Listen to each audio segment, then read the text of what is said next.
Bueno, bienvenidos a esta nueva entrega de Medicina y Algo Más podcast. Nuevamente tenemos de invitado al doctor Carlos Fernández. Bienvenido, Carlos. Carlos es adjunto de urgencia de medicina interna de la Fundación Hospital Espíritu Santo Santa Coloma en Barcelona. Además, él fue director de posgrado y jefe del Departamento de Medicina Interna del Hospital Militar, doctor Carlos Arbelos, en Caracas, Venezuela.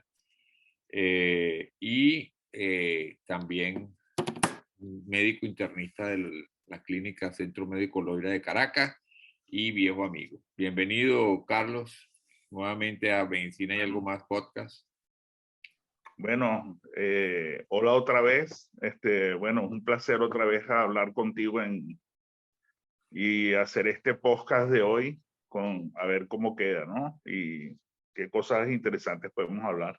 Bueno, el podcast de hoy es síndrome post-COVID o COVID prolongado o síndrome de COVID prolongado, long COVID, como le llaman aquí en los de habla inglesa. Bueno, lo cierto es que la primera pregunta de rigor, ¿qué es el síndrome de COVID prolongado o el síndrome post-COVID? Bueno, vamos a empezar a hacer un recuento de lo que ha sido el COVID y lo que está pasando ahora, ¿no? Bueno, como es de conocimiento general, hace ya poco más de un año empezó esta epidemia, esta pandemia en China, que fue una cosa explosiva y de rápido progreso a nivel mundial, donde, bueno, se identificaron los primeros casos de COVID en China a la altura de noviembre del año 2019, y ya en poco tiempo el virus está esparcido por el mundo, ¿no? Esta infección es causada por el coronavirus que finalmente se identificó y se denominó el SARS-CoV-2 19, y esto generó, bueno, una inmensa cantidad de casos a nivel mundial muy graves de afectación básicamente pulmonar. Se conoce muy bien, con los meses ya se describió muy bien la enfermedad. Es una enfermedad que es aguda, que en la mayoría de los casos es leve. Afortunadamente, la mayoría de las personas que la padecen tienen un curso bastante benigno, con un cuadro viral muy indolente, incluso a veces asintomático, y un pequeño porcentaje de pacientes, bueno, evolucionan a lo que hemos visto, que son situaciones muy graves con síndrome de estrés respiratorio, necesidad de atención en cuidados intensivos e incluso mortalidad. Por ser una enfermedad viral, las enfermedades virales son usualmente de curso autolimitado. La mayoría de los procesos virales son de corta duración en esta enfermedad, después de que avanzó la pandemia y se sabía muy poco de qué iba a pasar a futuro, se empezaron a identificar casos de personas que seguían con síntomas una vez resuelta la infección. Y lo que es el síndrome post-COVID es esto: es un conjunto de síntomas y signos y dolencias que presentan pacientes que han superado el COVID. Usualmente se espera que un COVID agudo, el tiempo de síntomas no supere las 4 o 6 semanas, ¿no? Y se vio o se está viendo que hay pacientes que ya mantienen síntomas una vez resuelta la infección, incluso hasta 12 semanas después de resuelta la infección. Entonces, fundamentalmente, ¿qué es el síndrome post-COVID? Es esto: la persistencia de síntomas o la aparición de síntomas incluso después de resuelto el proceso agudo, ¿no? Es una fase como eh, completamente diferenciada de la fase aguda de la enfermedad. Ok, o sea que podríamos entonces decir que hay un COVID agudo, ¿ok? Cuya duración es más o menos 4 semanas. Podría ser extenderse, pues. Luego podemos tener dentro de ese, digamos, dentro de ese COVID agudo puede ser de menor duración, o sea, ser un poco más prolongado o menos prolongado los síntomas. Pero después de esas 4 semanas, si la persona tiene nuevos síntomas o persisten los síntomas, ya podemos hablar de entonces de COVID prolongado o síndrome post-COVID.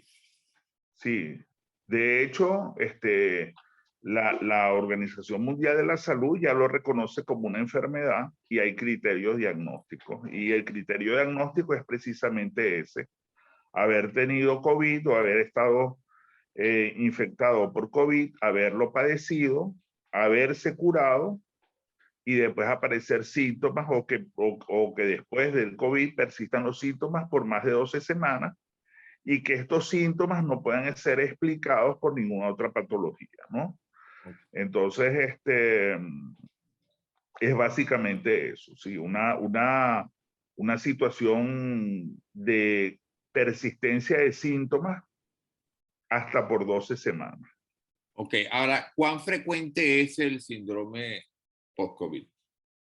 Bueno, hay estadísticas muy diferentes de acuerdo a los grupos que publican, ¿no? Pero se estima que entre un 10 a incluso hay estadísticas que hablan hasta un 40% de pacientes que han tenido COVID pudiesen presentar síntomas y caer dentro de lo que se llama un síndrome post-COVID, ¿no? Pero en general oscila entre el 10 y el 40% de los pacientes.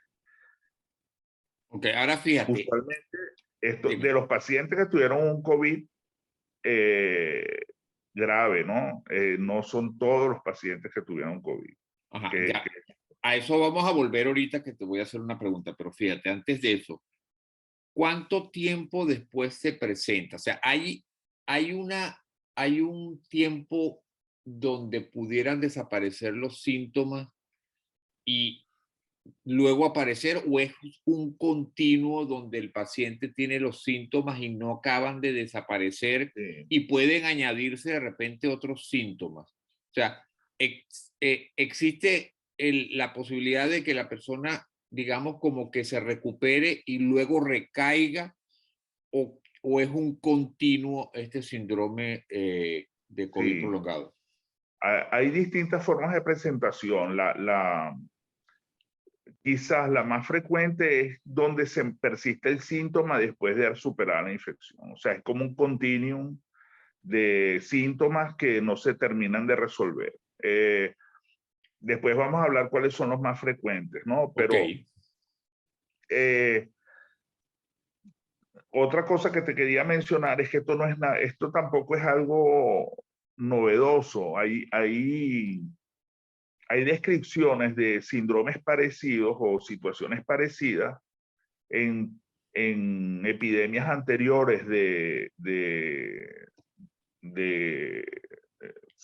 síndrome del SARS y de MERS hace algunos años, donde se hizo un estudio de los pacientes y habían situaciones muy parecidas a las que presentan estos pacientes.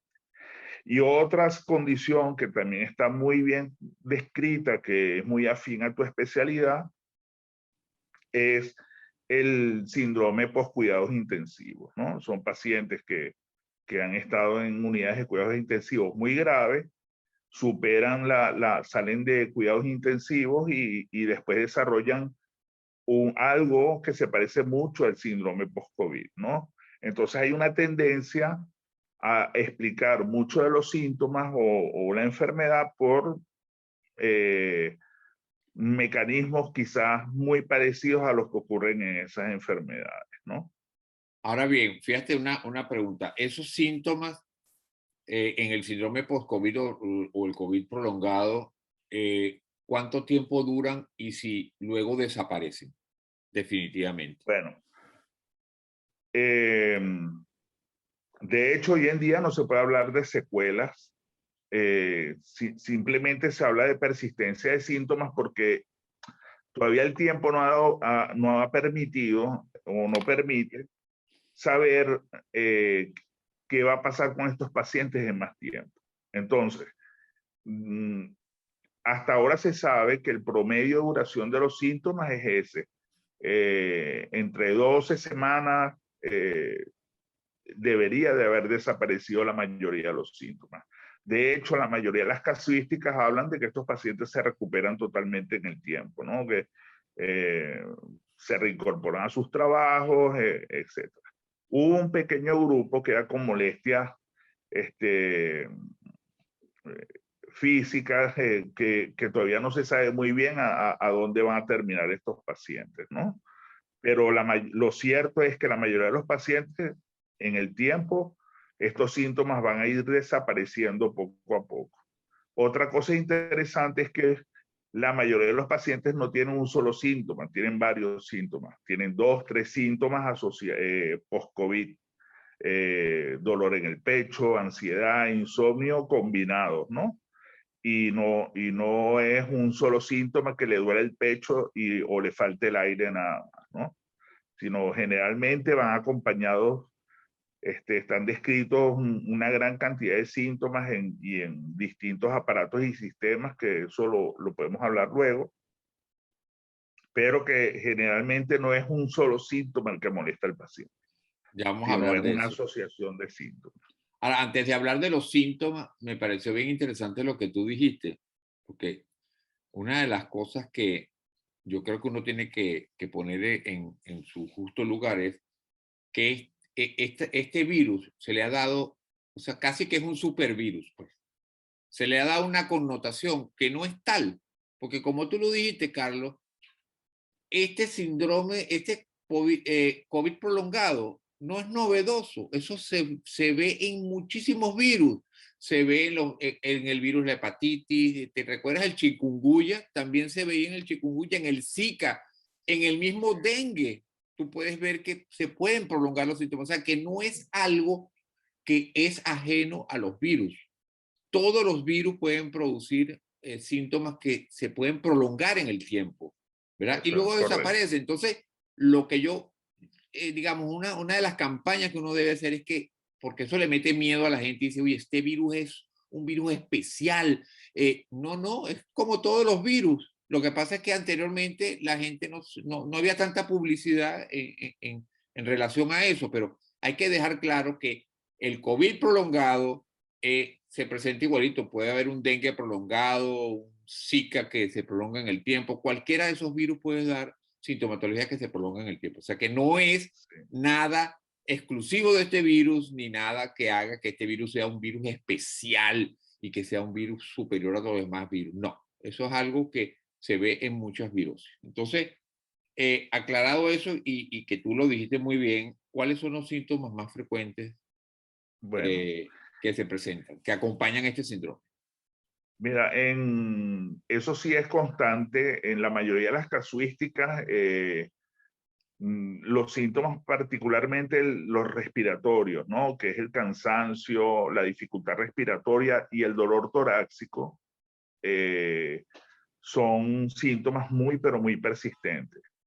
La anosmia, la pérdida del olfato, también perdura por un tiempo bastante importante, ¿no?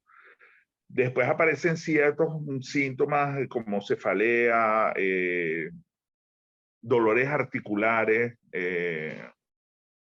y algunos síntomas relacionados con la esfera psicológica de los pacientes, ¿no? Se ve mucho ansiedad, depresión, trastornos del sueño, combinados, como te dije, con otros síntomas, ¿no? Hay la otra concepto que existe, que esto no es una enfermedad, no es un virus que afecta solamente el aparato respiratorio.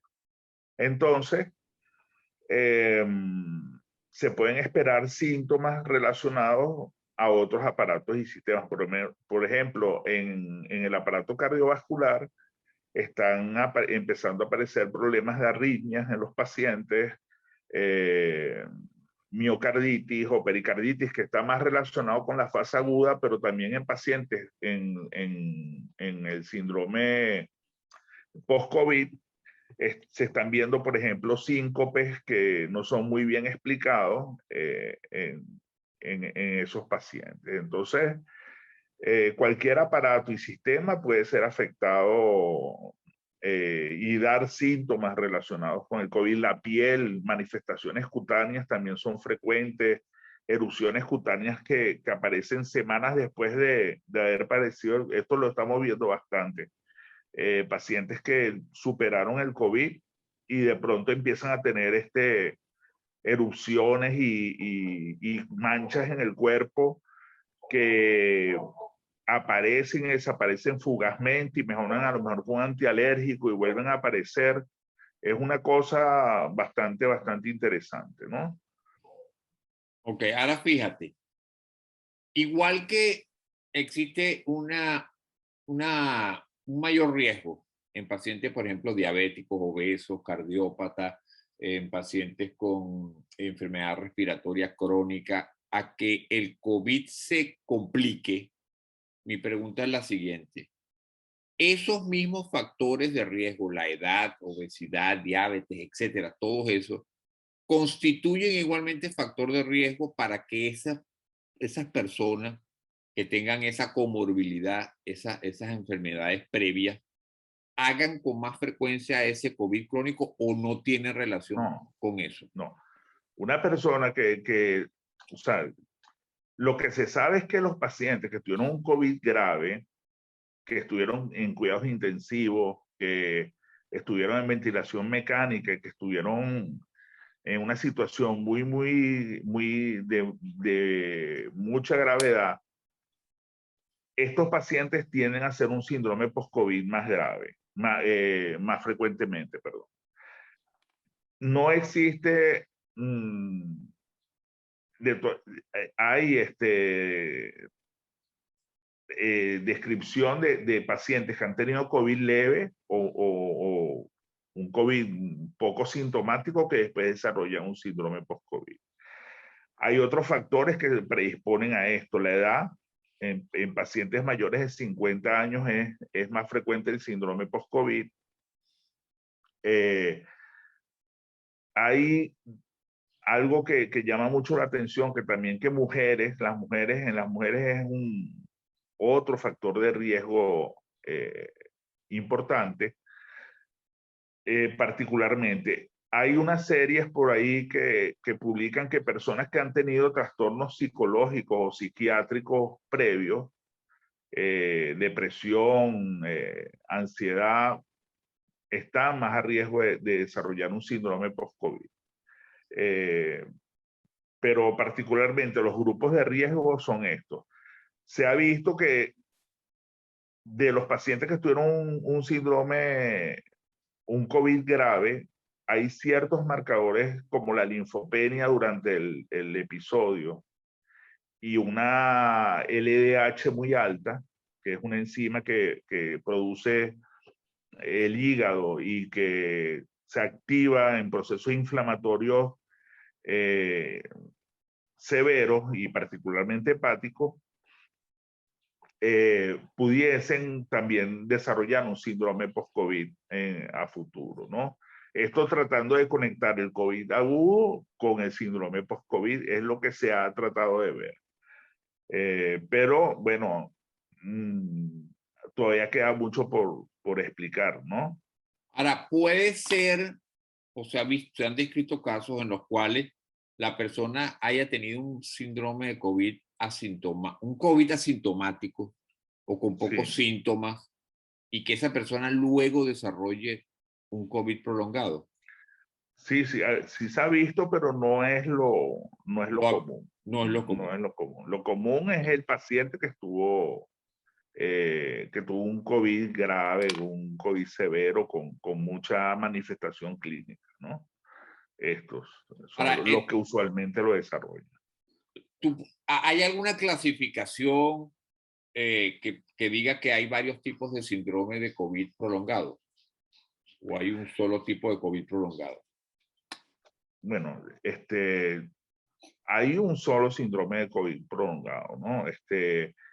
Lo que hay es distintas formas de manifestación y entonces donde predominan lo que te dije, a lo mejor las manifestaciones cutáneas, las manifestaciones neurológicas, psiquiátricas, etcétera, ¿no?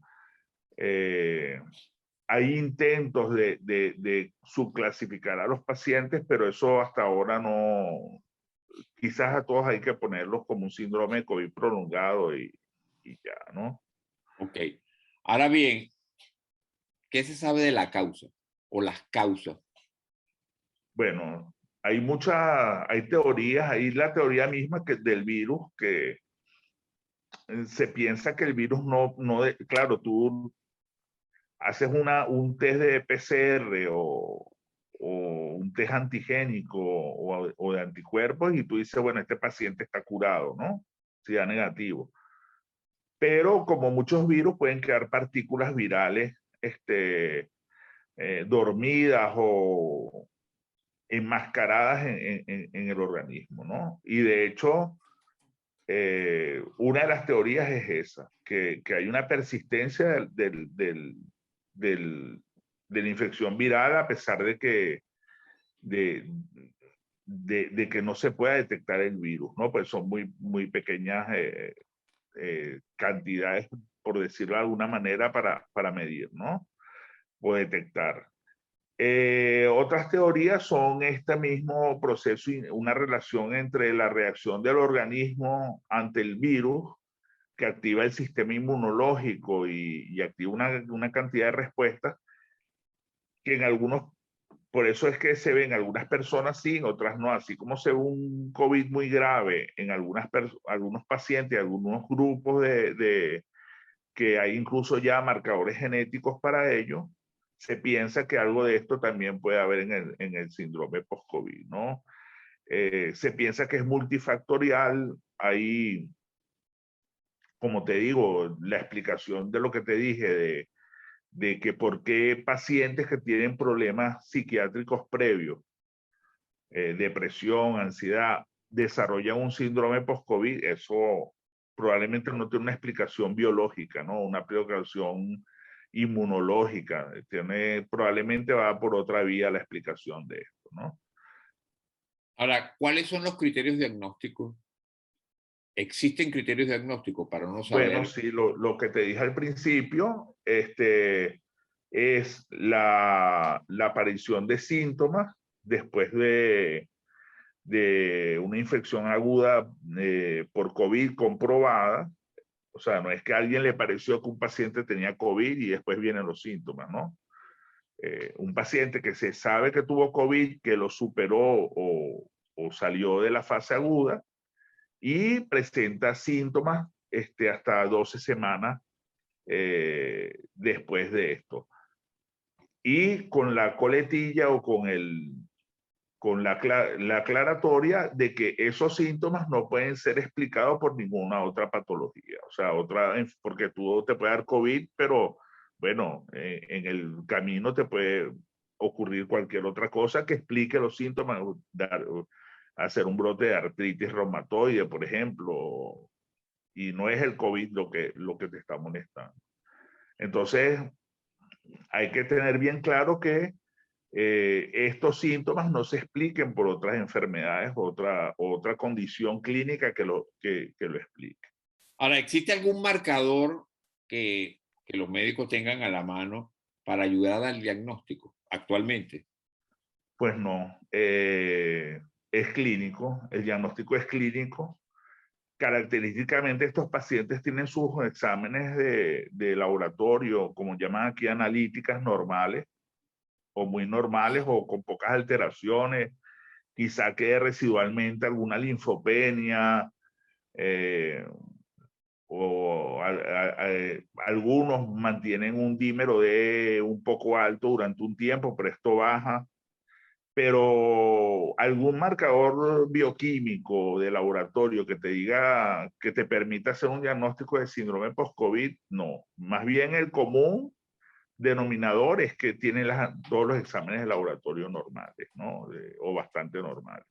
Ahora fíjate, yo estuve, cuando estaba revisando, yo vi que existe o se habla de un síndrome, de un post-COVID psicológico y que hay que diferenciarlo con el COVID real prolongado. O sea, esa gente que queda como, Sí, como se dice coloquialmente, como psicoseada, pues, tú sabes, empieza sí, así, no, es que yo, pero resulta que no es más sino que como un evento psicológico, pues, sí, no hay un trasfondo, no hay un trasfondo, realmente físico, orgánico. físico, orgánico que lo Eh, explique. Eso es cierto.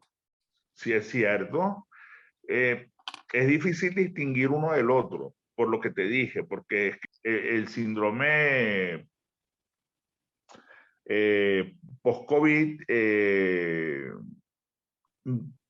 distinguir a veces de si es psicológico o no, no es, a veces no puede no ser sencillo. Entonces, Claro, porque muchas de las quizás manifestaciones, Carlos, muchas de las manifestaciones son síntomas que no son medibles. O sea, si yo te digo, de repente tengo dolor de cabeza, me duele aquí, ¿cómo sé yo que eso es verdad? O sea, eso no lo puedes tú medir. Puedes sí, medir otras sí, cosas, pero son como muchos síntomas los cuales no puedes medir realmente. Entonces, son subjetivos, como decimos nosotros los médicos, correcto. son síntomas subjetivos, no son objetivos, no son medibles. Entonces, si estoy deprimido, estoy ansioso, ¿cómo mido? No tengo un ansiómetro, un aparato para medir la Sí, depresión o la ansiedad, pero por eso es que es difícil a veces y se solapan uno con otro, ¿no? sí, sí, sí. Es más o menos lo que estábamos hablando el otro día también con el otro tema que tocamos, ¿no?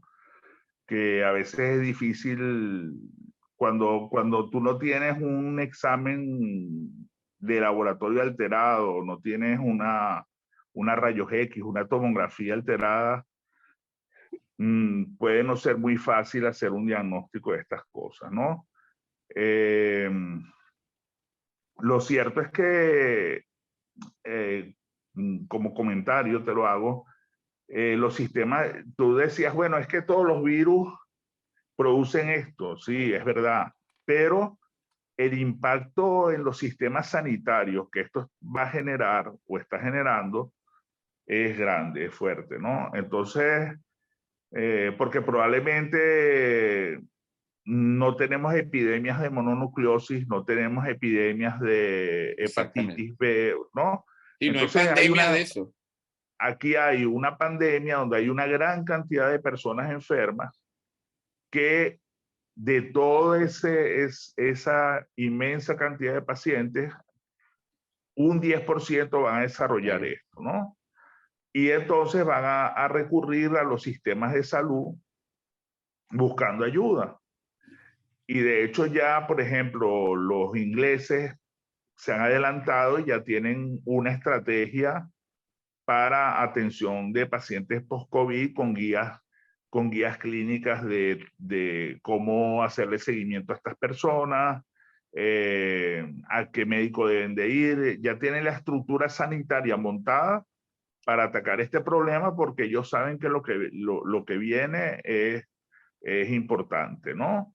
Aquí en España está ocurriendo lo mismo. En la mayoría de los hospitales ya hay y en los ambulatorios hay una consulta post-COVID establecida, donde ya el paciente no va al médico de cabecera, no va a otro médico, sino simplemente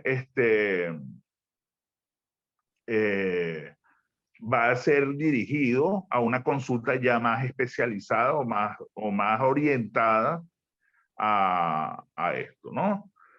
Eh, Claro, lo que habíamos hablado de los virus no es para desestimar el problema en sí, es para tranquilizar a la gente en el sentido de que esto no es algo novedoso ni exclusivo del virus. claro, Lo que tiene esta situación es el volumen de personas, porque esto se convirtió en una pandemia. Pues. En cambio, otros virus no tienen ese volumen, esa cantidad de personas afectadas. Claro. Y entonces aquí Claro. la situación es el volumen, la cantidad de personas, porque si tú sacas un 10% de toda la cantidad de personas que han sufrido Es COVID, eso mucha es un gente. número, eso es mucha gente, ¿no? Es Ahora, mucha. ¿hay algún tratamiento para esta patología? Pues el tratamiento es sintomático. Si te duele, analgésico. Si estás deprimido, apoyo psicoterapéutico y eventualmente un antidepresivo. La dificultad respiratoria es muy difícil de tratar porque es que es muy inespecífica. Estos pacientes no requieren oxígeno, no desaturan, no se le cae la presión de oxígeno en la sangre. Simplemente tienen la sensación de que le falta el aire. Y bueno, quizás a estos pacientes hay que explicarles que hagan algo de fisiatría, rehabilitación y empiecen a hacer su vida normal y el síntoma va a ir desapareciendo. Pero respondiendo a tu pregunta, el tratamiento es tratar cada una de las complicaciones que se presente como se trata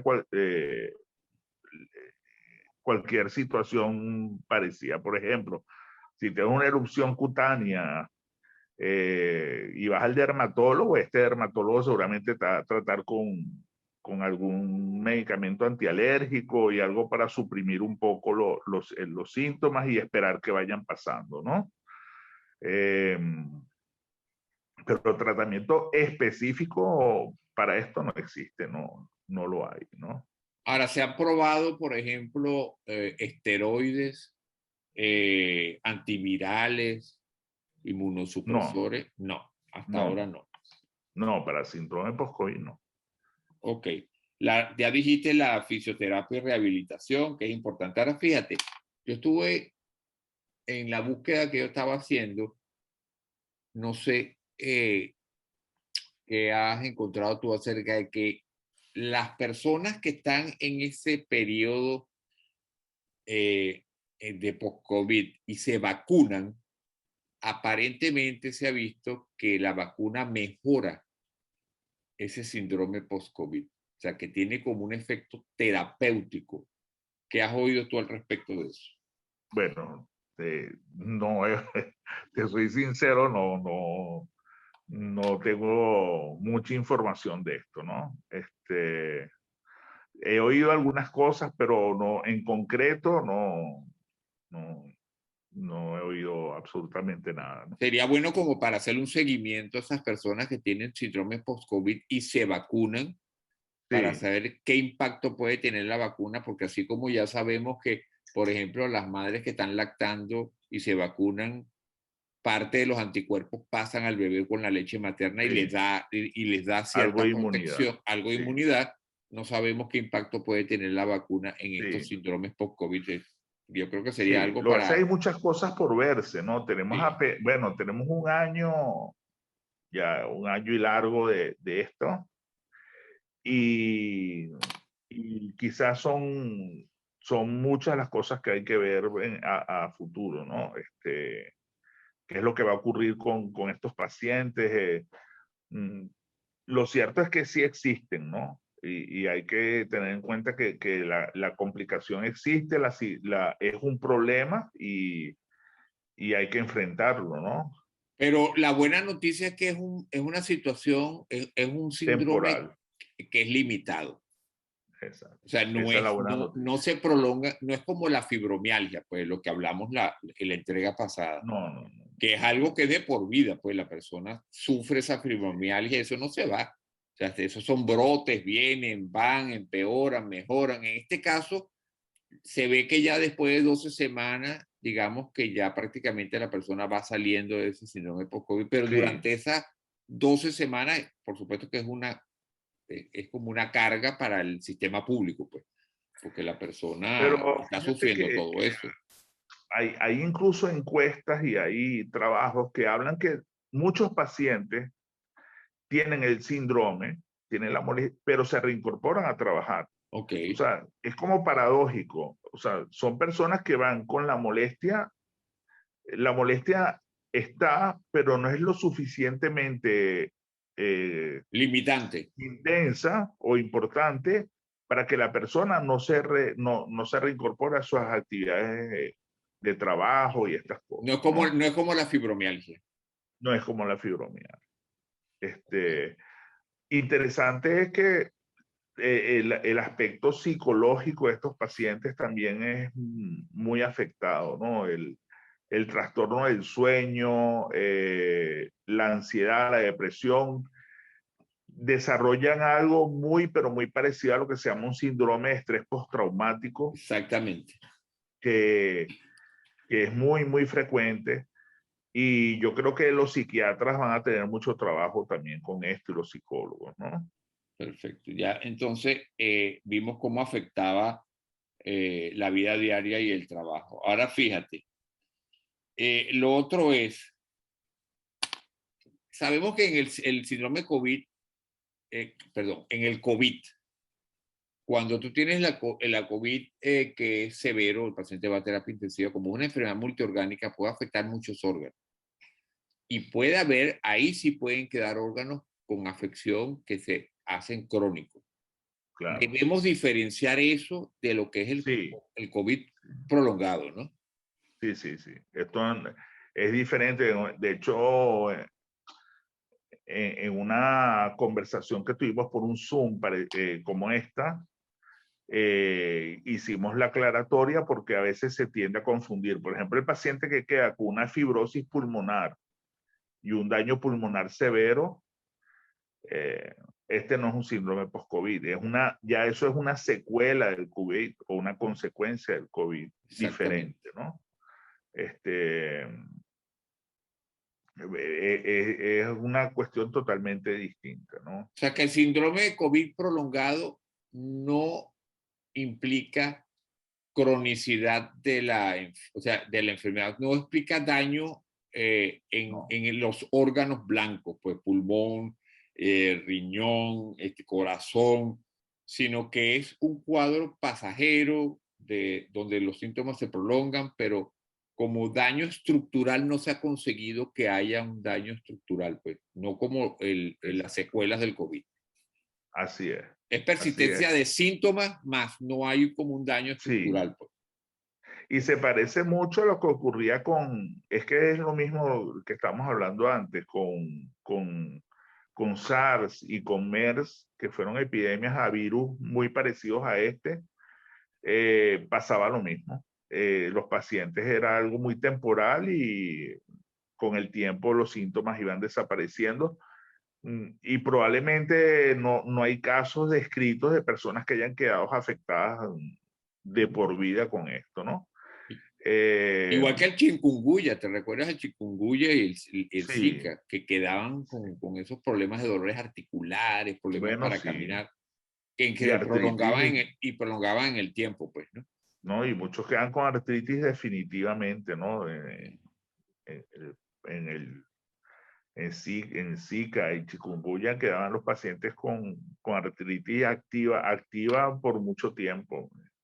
Sí. Ok, ahora fíjate, otro síndrome que después vamos a tener otra entrega posterior que es bien interesante. Yo te estoy dando todos estos temas que son bien no controversiales, bien así como, digamos, interesantes, pero ¿qué relación hay entre el síndrome de fatiga crónica Sí, y este síndrome de COVID prolongado? es, es, hay mucha relación porque cuando tú buscas los criterios de diagnóstico de síndrome de fatiga crónica, son criterios muy parecidos a los que tienen síndrome post-COVID, donde el cansancio, o sea, como lo dice el nombre, la fatiga crónica prolongada en fatiga crónica se habla por más, lo que pasa es que la fatiga crónica es más larga, ¿no? La fatiga crónica del paciente con fatiga crónica puede durar hasta un año o más con síntomas, ¿no?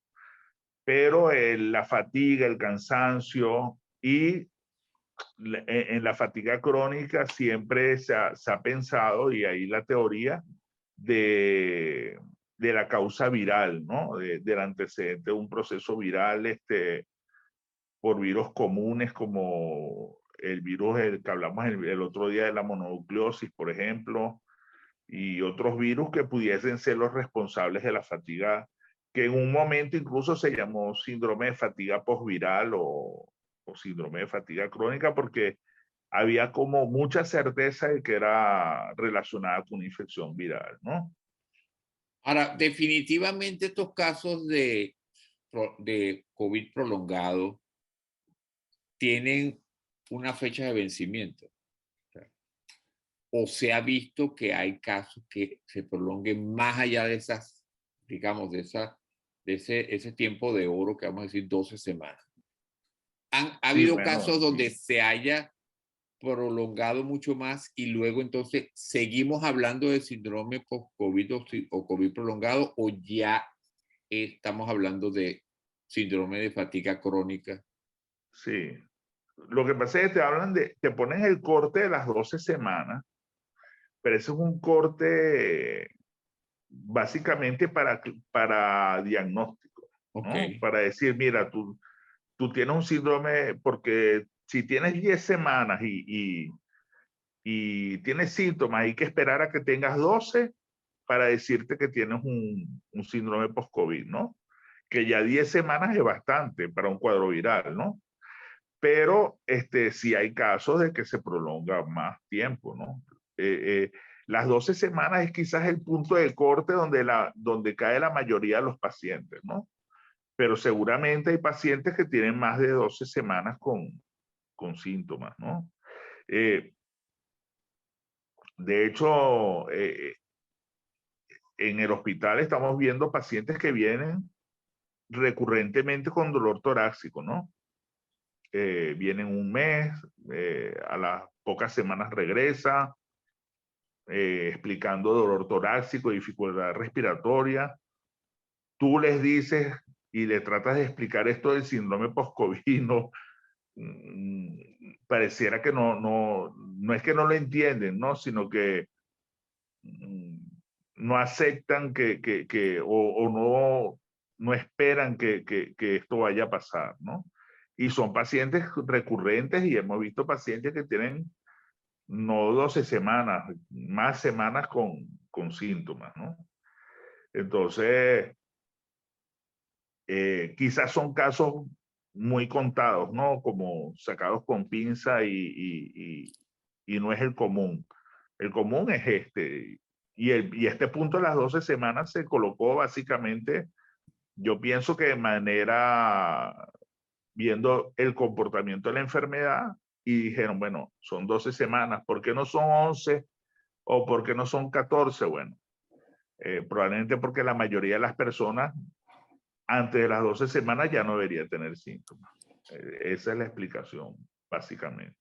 Okay. Y la mayoría después de las 12 semanas con síndrome post-COVID ya deben haber desaparecido Sí, sí, en esos 12 síntomas. semanas, posterior a 12 semanas, deberían de estar asintomáticos o con síntomas mínimos, ¿no? Bueno, pero fíjate que es interesante para las personas que estén oyendo y viendo este podcast, que esto sería una razón más para la cual, eh, por lo cual las personas deben vacunarse. Porque no solamente que vas a evitar, primero, enfermarte, Sí, segundo, enfermarte de manera grave, tercero, la posibilidad de morir en el camino, ¿no?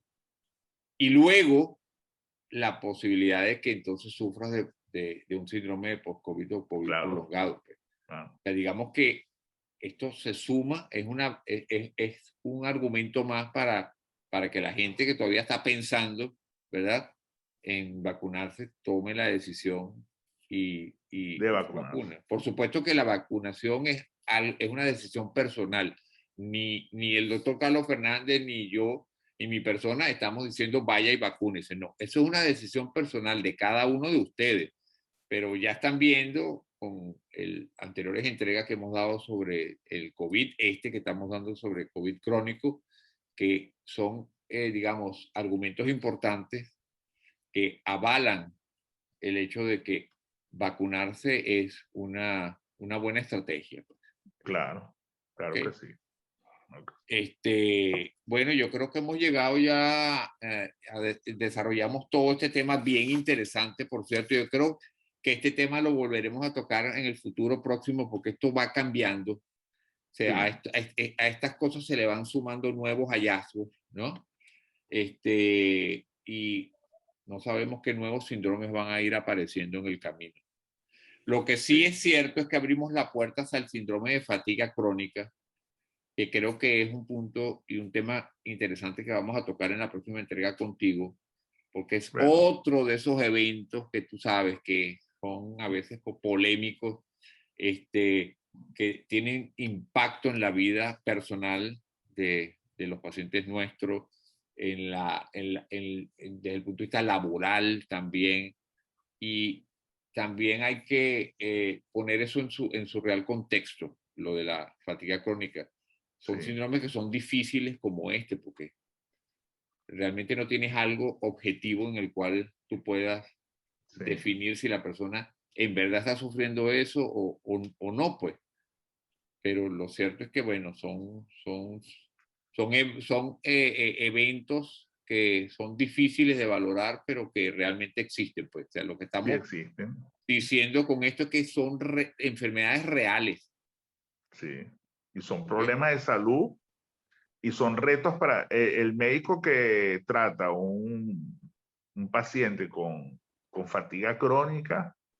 Estos son pacientes muy demandantes, ¿no? Y que incluso puede ser hasta frustrante a veces el tratamiento porque no es fácil tratar un paciente con fatiga crónica.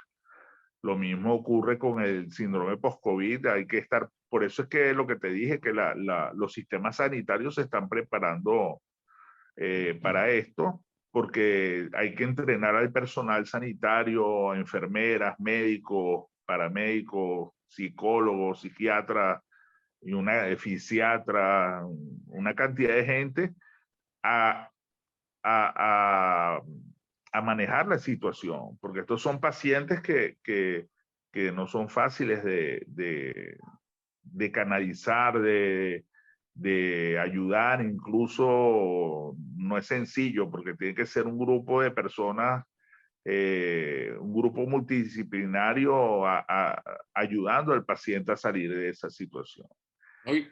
Y lo Yo otro, Carlos, finalmente te quería hacer un comentario, sí, disculpa, que hay otras dos situaciones un poco conectadas con esto que lo hablaste antes y es, uno es la coranofobia, ¿no? Que se está viviendo, que, que ya no es la persona que lo sufrió, sino las personas que no lo han padecido. Y bueno, eso está generando otro problema también a nivel de salud pública y social, que es esto, ¿no? Nos ha cambiado esto la vida, el comportamiento de la gente es totalmente diferente y se está hablando de esto de la coronofobia ya como también una epidemia, ¿no? Donde hay un miedo terrible al virus, a sus consecuencias, a infectarte, a enfermarte, y ves cualquier cantidad de cosas por ahí en la calle, ¿no? Y la otra arista de todo esto es el personal sanitario, ¿no? Que pocas veces se habla de esto, que, que es ya la fatiga relacionada con la sobrecarga de trabajo, el estrés de trabajo en personas que se está viendo. Hay estudios bien interesantes donde hay un síndrome que es el síndrome de burnout, que es el estar quemado, que lo están padeciendo, sufriendo todas las personas involucradas en la atención de estos pacientes. Un día también podemos hablar de ese síndrome que sí. es, que es muy, muy importante y que eh, lo hemos visto directamente, ¿no? Gente que tú ves cómo se quiebra y,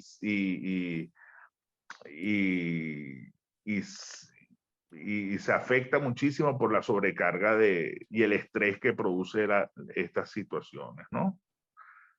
Pero yo pienso, fíjate, Carlos, yo pienso que el síndrome, el primero que tú hablaste, que es el del coronavirufobia, la fobia La coronofobia. sí, la coronofobia, primero que está,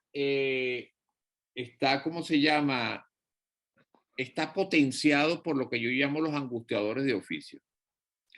Son esa gente que está todo el tiempo bombardeando en estos medios y existe como una especial atracción por las personas hacia esos medios que lo que hacen es difundir información falsa, pero que angustia. Entonces, digamos que hay como una dicotomía. La gente busca estos medios, no sé por qué razón, en vez de buscar medios confiables, a lo mejor es que se ha perdido un poco la confianza en lo que son las organizaciones gubernamentales, ¿verdad? Pero también impulsado por este grupo de personas que son estos angustiadores de oficio. Entonces la gente va y se refugia en esos canales, programas de YouTube, entregas, podcasts, que lo que hacen es crear angustia. Pero actualmente, digamos, si yo tengo temor por todo lo que sé que realmente puede producir el virus, eso no es que es falso.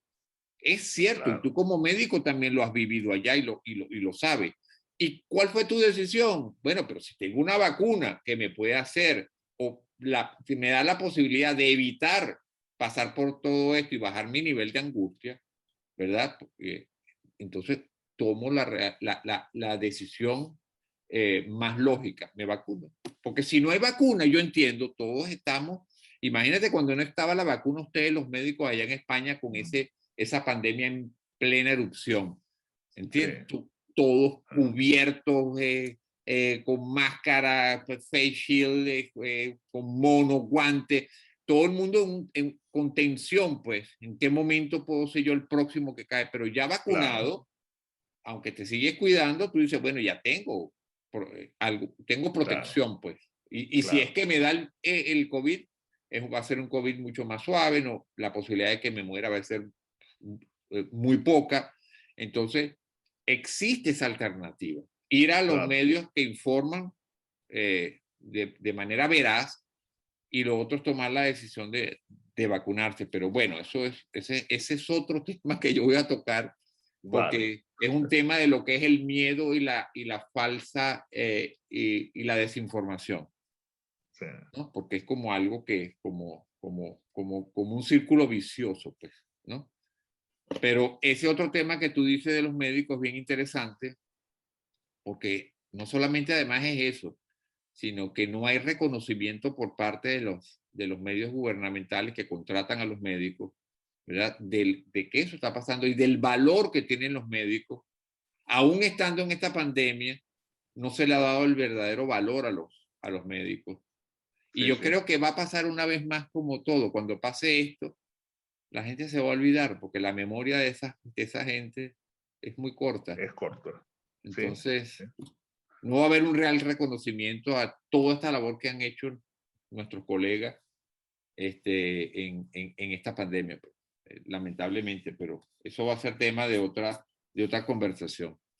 Vale, bueno, no me queda más que agradecerte nuevamente, Carlos, y estamos pendientes para la entrega del síndrome de fatiga crónica, que me parece bien interesante ese tema. Y bueno, de nuevo, gracias por estar presente acá. Gracias por todo. Bueno, saludos. Hasta una nueva entrega. Venga, pues hasta luego.